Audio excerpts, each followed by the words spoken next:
Saudara, jelang PON Papua ke-20 pada awal Oktober mendatang, sejumlah atlet tarung derajat Aceh Selasa pagi mulai mempersiapkan diri untuk bertanding.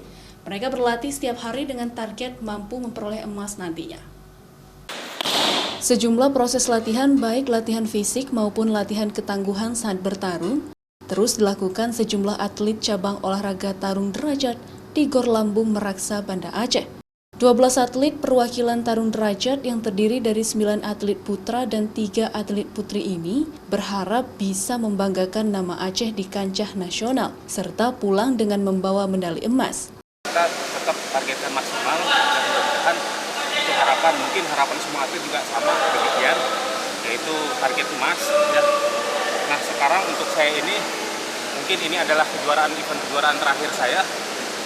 Mudah-mudahan saya ditutup tutup akhir prestasi atlet saya itu mudah-mudahan bisa ditutup dengan hasil maksimal, yaitu medali emas. Atlet asal Aceh ini berharap agar seluruh atlet perwakilan Aceh yang mengikuti PON Papua dapat menjaga kesehatan dan dapat tampil maksimal nantinya. Serta yang terpenting adalah dukungan dan support dari masyarakat untuk kesuksesan para atlet nantinya.